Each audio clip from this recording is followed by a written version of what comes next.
السلام علیکم۔ پروگرام آئینہ کے ساتھ طاہر احمد بھٹی آپ کی خدمت میں حاضر ہے۔ موضوع ایک لحاظ سے تو ایک طرح کا چل رہا ہے، لیکن اس کے اندر ان بلٹ ویرائٹی بھی ہے کہ کبھی اس پہلو سے، کبھی اس پہلو سے، کبھی ایک قسم کی اوپینین، کبھی دوسری قسم کی، کبھی ایکس دانشور، کبھی وائی دانشور، اور وہ لگے ہوئے ہیں اور آپ سن رہے ہیں۔ ہمیں مشتعز خروارے اس میں سے دیکھ کے کچھ چیزیں سامنے آتی ہیں، کچھ خود بخود ہائی لائٹ ہو جاتی ہیں، تو اس سے یعنی ان کی گفتگو سے، ان کی اصلیت اور ان کے تجزیے سے ان کی نیت، ان تک رسائی کا راستہ خود بخود نکل آتا ہے۔ ایک انگریز شاعر نے لکھا اپنی محبوبہ کے لیے، you speak so that I can see you.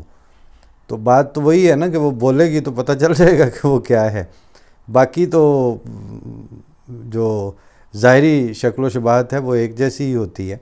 اسی طرح سے جو موجودہ دانشور جن سے واسطہ ہے، جو سیاسی، آئینی اور سماجی، معاشی اور معاشرتی بحرانوں میں سے وے آؤٹ کی بات کر رہے ہیں، ان کے ظاہری شکل و شباہت میں اور ان کے فگرز میں اور ان کی آؤٹ لک میں کوئی فرق نہیں ہے۔ وہ اسی طرح کے ہوتے ہیں، وہ اسی طرح گھر سے تیاری کر کے نکلتے ہیں کہ آج فلاں ایشو ہے، آج ہم نے اس پہ بات کرنی ہے۔ پھر ان کے جو رپورٹ کارڈ ہیں جو ان کو دیے جاتے ہیں، اس پہ سوال بھی اسی طرح کے ہیں، فلاں کا انٹیک اور فلاں کا انٹیک۔ وہ جتنے انٹیک ہیں وہ لے کے کسی پازیٹیو سمت میں روانہ نہیں ہو سکے ابھی تک۔ انفیکٹ پچھلے 50 سالوں میں جتنی دانشوریاں بھگاری گئی ہیں، انہوں نے پاکستان کو اور ملک کو اور قوم کو اور انفرادی یا اجتماعی طور پر نوز ڈائیو کی طرف تو لے کے گئے ہیں اس جہاز کو۔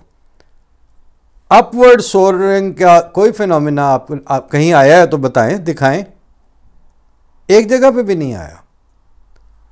ابھی تو بڑی بڑا واقعہ جب کوئی ہو جاتا ہے ان کے سامنے، وہ جی سری لنکن شہری اگر آگ میں جلا کے مار دیا جائے، یا یہ سوات والے میں واقعے میں، یا مشال خان میں، تو اس طرح کے موقعوں پر تو ایک دفعہ وہ آتے ہیں، کپڑے چاڑو، پھاڑ لو، بس جی بس ہونا سا، اب ہم ٹھیک ہونے لگے ہیں، اب ہم نے معاشرے کو ٹھیک کر لینا ہے، اب جناب سر جوڑ کر بیٹھنا ہے، کردار ادا کرنے ہیں۔ کنہوں نے؟ علماء نے اپنا کردار ادا کرنا ہے۔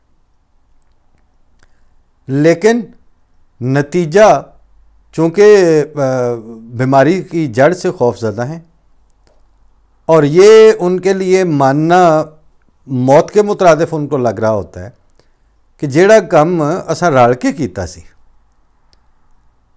اب کیسے کہیں کہ یہ سارے بچے اسی کے پیٹ سے پیدا ہوئے ہیں؟ نہ وہ ماں جمتی، نہ یہ اس طرح کی اگر اولاد آتی۔ پہلے دن آپ کو کتے نے کاٹا تھا کہ آپ بیٹھے بیٹھے جناب آگے سارے ہی رل کے کہ جی وہ انج کام کریے، انہوں ذرا غیر مسلم قرار دے لیے۔ کتھے بیٹھ کے؟ اسمبلی میں بیٹھ کے، فلور آف دا ہاؤس۔ ہاں جی آئین میں امینڈمنٹ ہو گئی ہے، تو ہون کیتا جو ہون بھگتو۔ اب میں ان کا جو نقشہ ہے یا جو ان کی خواہش ہے، اس کے اوپر میں ریاض دا ایک دوڑا، مطلب پروگرام پنجابی تو آپ کا کل گزر چکا ہے ہنگارا، لیکن اب یہ یہاں پہ زیادہ ریلیونٹ ہے، میں پہلے وہ عرض کر دوں آپ کو۔ ریاض نے لکھا ہے، اور ہر بڑے شعر کی طرح یہی ہے کہ وہ لکھتے محبوبہ کے لیے ہیں، لیکن اس میں سے پھر ایسے شاخیں اور پرانگز اور اس کی انڈرسٹینڈنگز اور ڈائمینشنز نکل آتی ہیں کہ جو آپ کے بڑے سے بڑے مسئلے پر ایکولی اپلیکیبل ہوتی ہیں۔ اس نے لکھا کہ مینو عام طبیب نہ سمجھ، مینو عام مریض نہ سمجھ طبیبہ، تے انجیں شربت عرق پیوا نہیں۔ کہ بالکل مطلب میں ساتھ ساتھ چونکہ جو سرائکی اور گاڑی پنجابی ہے، مینو عام مریض نہ سمجھ طبیبہ، تے انجے شربت عرق پیوا نہیں۔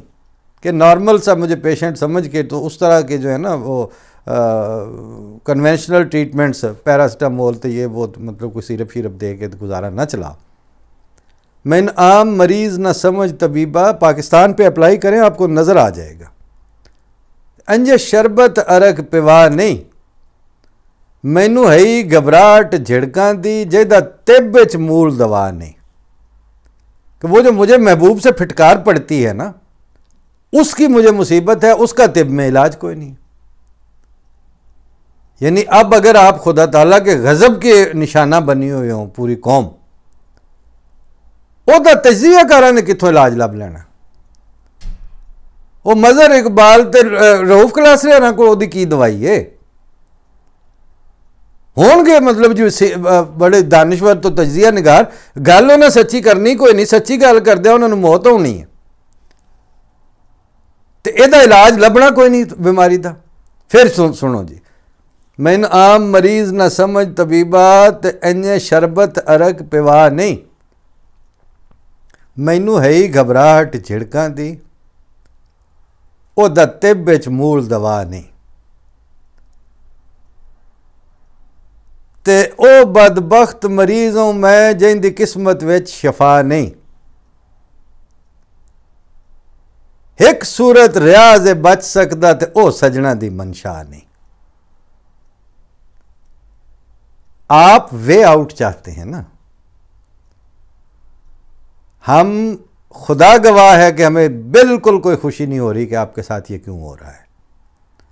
خدا گواہ ہے کہ بالکل ہم بغلیں بجانے والے موڈ پہ نہیں ہیں. ہم ایک ذاتی گہری تکلیف میں سے گزرتے رہ کے 3-4 دہائیوں 5 دہائیوں تک ڈے بائی ڈے ہم نے آپ کی سلو ڈیتھ کا مشاہدہ کیا ہے، اور صرف مشاہدہ نہیں کیا، ایک ایک سٹیپ پہ آپ کو بتاتے رہے ہیں. امام جماعت Ahmadiyya is the most authenticated person in جماعت Ahmadiyya who is authorized and capable and qualified کہ وہ بات کریں، اور انہی کا فرمایا ہوا ہے جس کی کوئی میننگز ہیں. باقی تو بس ایسے ہی ہے، مطلب ٹھیک ہے کسی نے بات کر دی ہے، وہ ریلیونٹ ہے اور اس چھتری کے اندر ہے تو that would be equally applicable.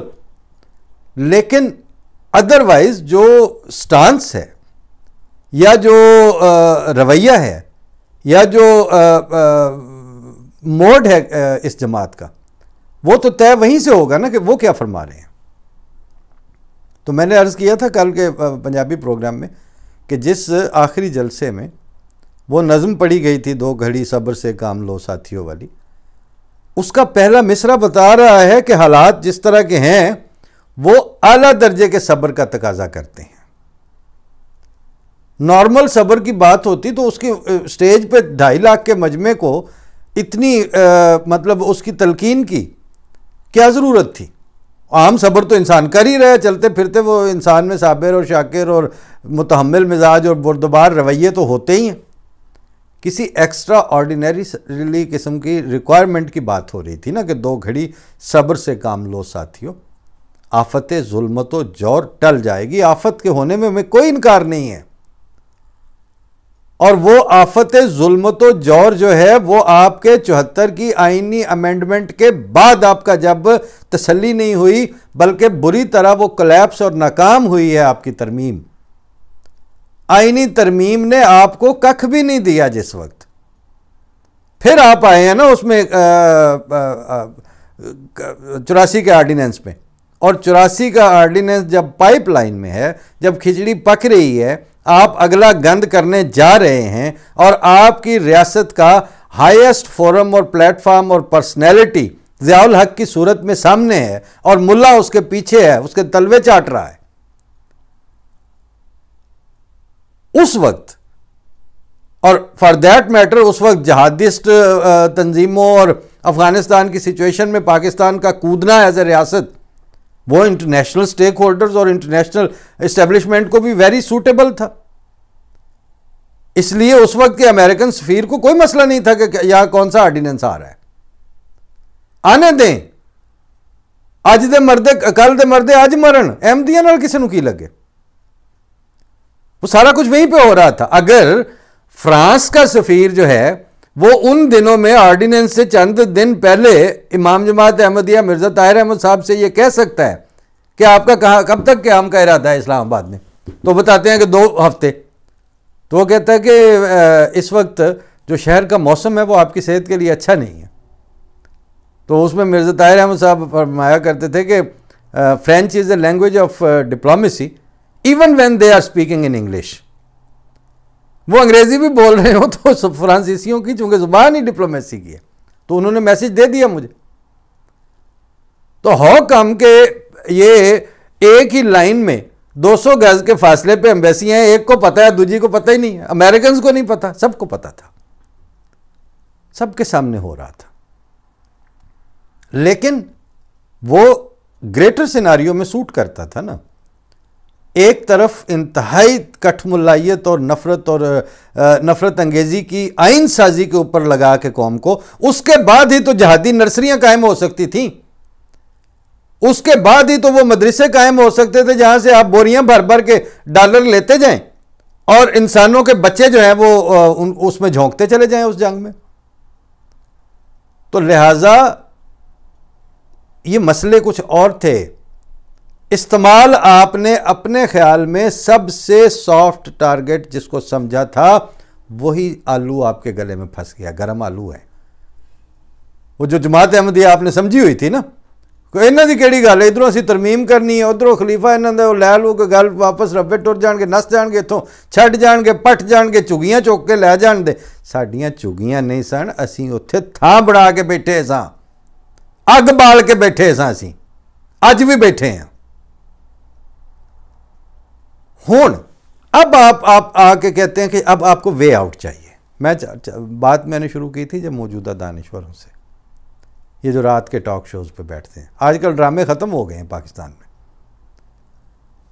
اب ٹاک شوز کی ریٹنگ ہے بس, اور ٹاک شوز میں سارا دن سیاست ڈسکس ہو رہی ہے, سارا دن معاشرتی جبر کے اوپر جناب وہ چیخ ویرے پیدا کیے جا رہے ہیں,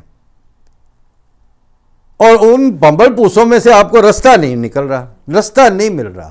وے آؤٹ آپ کا مسئلہ پتہ ہے, آپ کو گزارش کروں, کسی ایکس وائی زیڈ سے آپ پوچھ کے دیکھ لیں, آپ وے آؤٹ چاہتے ہیں اس وقت کی جو پاکستان کی سماجی, مذہبی, سیاسی اور آئینی کٹھ ملائیت اور ایول نیکسس میں جو آپ کو ایک چیک میٹ کی صورت پیدا ہوئی ہے, اس میں سے آپ وے آؤٹ چاہتے ہیں.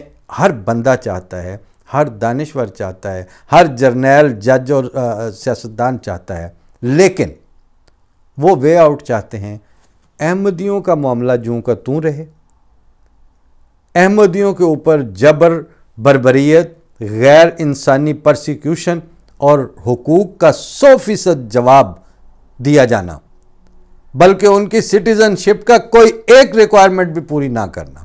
وہ بے شک ادھر ہی رہے, اس پہ آنچ نہ آئے, اس پہ حرف نہ آئے, وہ اسی طرح رہے, اور پاکستان کے معاشرتی, سیاسی, معاشی, آئینی معاملات اور بحران out of nowhere, out of blue, شافی مطلق اور آج صلی اللہ علیہ وسلم کی یہ جو بڑی خدمت آپ نے کی ہے, اس کے صدقے آپ کو کہیں رستہ مل جائے. کڈو ان رستہ, پھر لبو کتھے جے. اس لیے میں نے گزارش کی ہے, آپ اس وقت بحران اور وے آؤٹ, بحران کا حل اور وے آؤٹ میں سے مسائل میں سے مشکل کا جو وے آؤٹ ہے وہ آپ شارٹ آف احمدیہ ایشو چاہتے ہیں. ادر دین احمدیز آپ سکون چاہتے ہیں معاشرے کے. ادر دین احمدیز آپ مسئلے کا حل اور لوی ڈوی پوری اسٹیٹ اور اسٹیٹ کے جو مشینری ہے, عوام الناس ہیں, میڈیا ہے, دانشور ہیں, وہ ہنسی خوشی رہنے لگے کہ موڈ پہ جانا چاہتے ہیں. جائیں پھر اب, جب آپ چلے جائیں ہمیں بتائیے گا. کیوں کہ وہ جو میں نے ریاض کا آپ کو پڑھ کے سنایا ہے نا دوڑا, ایک صورت ریاض بچ سکدا, وہ سجنا دی منشا نہیں. وہ صورت آپ کو قبول نہیں ہے تو آپ کی بچت جو ہے وہ گریٹر فورس جو ہوتی ہے کائنات کی, مالک اور خالق, وہ پھر اس کو نہیں بارے میں. اگر ایسا ہو جائے, آپ بتائیں نا ذرا, 70 سال 75 سال ہو گئے ہیں پاکستان میں. پاکستان میں اگر 5 سالہ منصوبے دیے ہیں آپ کو تو وہ احمدیوں نے دیے. احمد کی دین ہے آپ کو 5 سالہ منصوبے. آپ کی جس زمانے میں کچھ فورن پالیسی ہوا کرتی تھی وہ زمانہ ایگزیکٹلی وہی تھا جو سر ظفر اللہ کا زمانہ تھا. اور ایک امریکن سفارتکار نے اس زمانے کے اپنے تجربے کے بارے میں کتاب لکھی. اس میں اس نے لکھا کہ جب لیٹ 50s اور مڈ 50s میں پاکستان کی وزارت خارجہ کے پاس اپنی بلڈنگ نہیں ہوتی تھی. یہ کراچی میں ایک کرائے کی کوٹھی میں وزارت خارجہ کا دفتر ہوتا تھا. لیکن اس وقت جب وزارت خارجہ کی بلڈنگ نہیں تھی, اس وقت پاکستان کے پاس فورن پالیسی ہوتی تھی. اب پاکستان کی وزارت خارجہ کا دفتر ایک 5 سٹار ہوٹل کی بلڈنگ میں ہے سرینا کے ساتھ. لیکن اب پاکستان کے پاس فورن پالیسی کوئی نہیں ہے. اس کے لیے بھی کچھ رکھا ہوا ہے, اگلے پروگرام میں پیش کروں گا آپ کی خدمت میں, کہ وہاں فارن آفس کے ساتھ ہی ایک ریسرچ انسٹیٹیوٹ پالیسی ریسرچ کا جو ادارہ ہے, اس میں ایک سینئر ریسرچر ایم فل کے بعد کام کر رہے ہیں نوجوان. تو وہ اپنے پولیٹیکل سائنسز کے پروفیسرز کو جو لکھ رہے ہیں, وہ میں نے دونوں کی تحریر کا اسکرین شاٹ لے کے رکھا ہوا ہے. انفیکٹ کل میری ان سے بات بھی ہوئی. تو وہ اب کیا چاہتے ہیں وہ اب اگلے پروگرام میں آپ کو بتا دیں گے. لیکن سر دست یہ ہے کہ خاطر جمع رکھیں, آپ نے جو کیا ہوا ہے اس کو آپ سمجھتے ہیں کہ وہ نان ایشو ہے. آپ نے جو کیا ہوا ہے اس میں بحیثیت قوم آپ کے اندر ندامت کوئی نہیں ہے. آپ کے ادارے اس پہ نادم نہیں ہیں, آپ کے دانشور اس پہ نادم نہیں ہیں. نہ صرف یہ ہے کہ آپ کو ندامت کوئی نہیں ہے, بلکہ آپ کمینوں کی طرح اچھل اچھل کے اس پہ بغلیں بجاتے ہیں, کوٹھیاں تے چڑھ چڑھ کے نچ دے ہو. جن کے ساتھ کیا ہے انہوں نے آپ کو کوئی ایسا پرسنل تھریٹ ان کو نہیں تھا. میں نے بتایا نا, وہ آپ کی قوم کی تعمیر کے سنجیدہ حصے دار تھے. 2 ہی 5 سالہ منصوبے تھے, وہ اسی بندے نے دیے جو احمدی تھا. اس کے بعد آپ نہیں کنٹینیو کر سکے.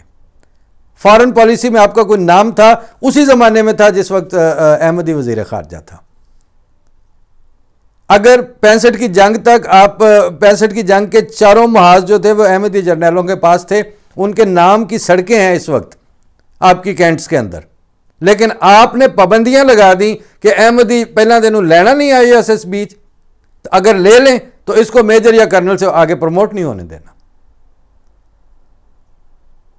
اور چیف جسٹس آف پاکستان نہیں بننے دینا, پاکستان کا صدر نہیں بن سکتا. وہ تو بات دی گل ہے, ایک ڈسٹرکٹ کا ڈی ایچ او نہیں لگ سکتا ہیلتھ کا, اس پہ بھی جلوس نکل جائیں گے.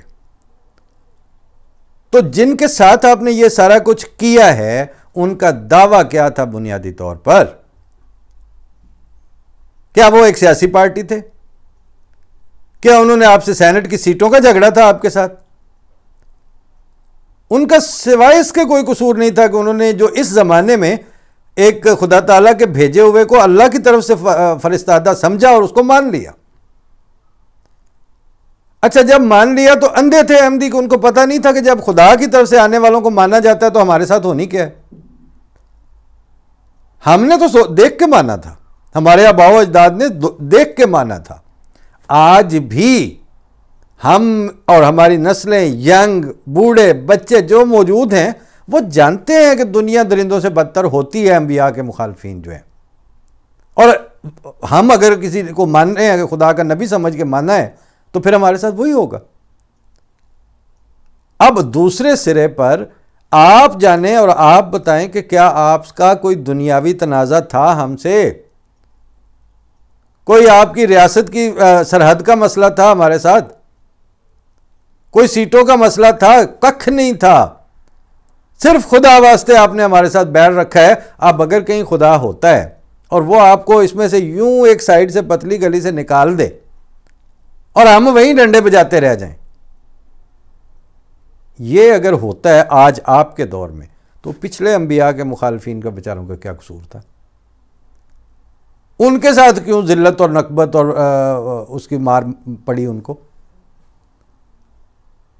آپ نے اگر وہ لائن لینی ہے اور آپ نے اس پہ فخر کرنا ہے تو جس طرح ہم انبیاء کی پرسیکیوشن کے، انبیاء کی جماعتوں والی پرسیکیوشن کے لیے تیار ہیں، آپ انبیاء کے مخالفین والی جو صف لپیٹنے والی اور آپ کے اوپر بالکل آپ کو ہر طرف سے رستے بند کر کے آپ کو ذلت کی مار پڑنی ہے، اس کے لیے اب آپ تیاری کریں. اب راستہ کیوں ڈھونڈ رہے ہیں؟ جھوٹ بولا ہے تو اس پہ قائم بھی، ظفر اقبال کا ہے جھوٹ بولا ہے ظفر تو اس پہ قائم بھی رہو. آدمی کو صاحب کردار ہونا چاہیے. وہ جھوٹ والا کردار تو آپ دکھائیں نا کم از کم. اب کیوں پٹتے ہیں؟ اب وے آؤٹ آپ کو چاہیے ہی کیوں؟ بائی دی وے ہمیں پرسیکیوٹ ہو کے ہمیں وے آؤٹ نہیں چاہیے. ہم آپ کے ساتھ نہیں بیٹھ رہے کہ وہ سانو انج کام کرو خدا دا نہ جائے بچو ادھروں دی کٹ دیو سانو سے. اچھا تو ادھر آ ستم گر ہنر آزمائے، تو تیر آزما ہم جگر آزمائے. اور یہ میں اپنے پاس سے یہ نہیں ہے کہ وہ بعض دوست کہتے ہیں جی میں بولتا ہوں تو پھر جوش خطابت میں، یہ جوش خطابت نہیں ہے. وہی امام جماعت احمدیہ مرزا طاہر احمد صاحب جب ہجرت کر کے آ رہے ہیں 84 کے بعد، تو جو پہلی تقریر آ کے انہوں نے یہاں لنڈن میں کی ہے، گیدرنگ تھی فوری طور پر جو اس کے سامنے اپنی احمدی آڈینس کے سامنے، اس میں کسی نوجوان نے کوئی نعرہ لگایا تو انہوں نے کہا نہیں ابھی فی الحال ٹھہرو، نعرہ نہ لگاؤ. ہمیں اپنی انرجی کا ایک ایک اونس بچا کے رکھنا ہے. ہمیں نہیں پتہ کہ ہمیں کب تک قربانیاں دینی پڑیں. نہ ان ظالموں کی طرف دیکھنا ہے اور نہ خدا تعالیٰ کے سامنے اس کے رضا کے سامنے شکوہ کرنا ہے اور قربانیاں دیتے چلے جانا ہے. تو وہ انرجی ہم اپنی ان نعروں میں نہیں برباد کر سکتے. ایک ایک اونس انرجی کا ہم کو بچا کے رکھنا ہے. تو بات یہ ہے کہ ہم نے تو، ہمارے خلیفہ نے کہا کہ ہم نے آپ لوگوں کی شکل نہیں دیکھنی، آپ لوگوں کی طرف رحم طلب نظروں سے ہم نے نہیں دیکھنا. خدا تعالیٰ سے رحم مانگتے ہیں، خدا تعالیٰ سے شکوہ کوئی نہیں ہے. یہ تو پھر اپنے اپنے حصے کی قسمت ہے. وہ ابو جہل کے پیروں میں رہنے والی جوتی وہاں رہنے پہ مجبور تھی مگر بہت بدقسمت تھی، اور رسول اللہ صلی اللہ علیہ وسلم کے قدموں میں جو جوتی تھی وہ بھی وہاں مجبور تھی لیکن تھی خوش قسمت. لوگ اس کو سارا آنکھوں پہ رکھتے تھے. تو دیکھنا تو یہ ہے کہ آپ کس کے پاؤں کی جوتی ہو گئے ہیں. ٹھیک ہے، ابو جہل کی پاؤں کی جوتی پہ آپ خوش ہیں تو رہیں. فی امان اللہ. السلام علیکم.